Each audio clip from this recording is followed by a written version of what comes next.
Sous le ciel de Paris s'envole une chanson. Elle est née d'aujourd'hui dans le cœur d'un garçon. Sous le ciel de Paris marchent des amoureux. Urbino, ce seul mot évoque dans l'esprit la magie de la Renaissance. Urbino a été l'une des grandes capitales de la Renaissance. Urbino, c'est la ville de Raphaël. C'est aussi la ville de cette architecture palatiale unique.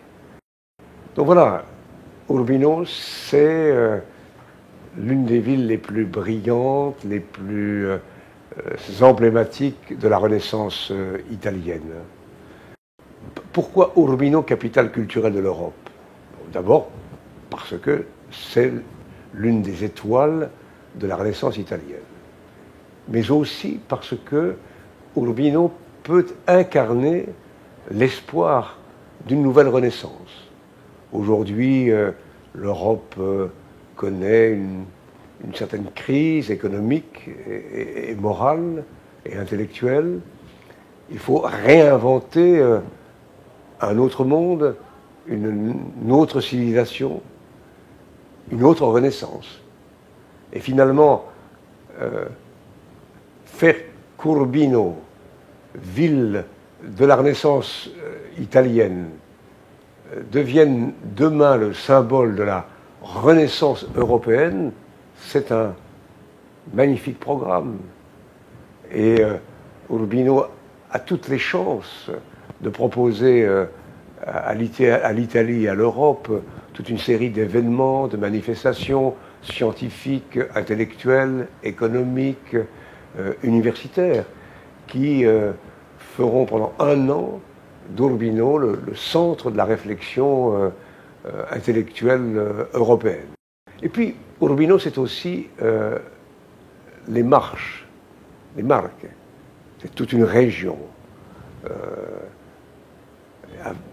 dont les villes, à elles seules, sont déjà le symbole d'une utopie.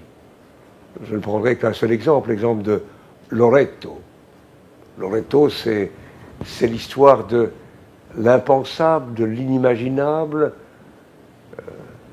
la maison où est né Jésus, transplanté à travers toute une série d'aventures. Et à partir de cette maison, des architectes, des peintres, des sculpteurs ont fait de cette ville, et en particulier des lieux de pèlerinage, des monuments d'une grande splendeur.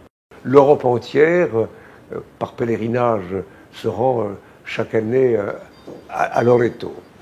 Voilà, c'est donc la candidature d'Urbino a tout pour séduire. La candidature d'Urbino a tout pour enclencher une dynamique, un mouvement.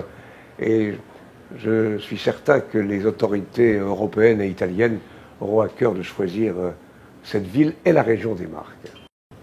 Urbino n'a pas seulement inventé un glorieux passé, la Renaissance italienne.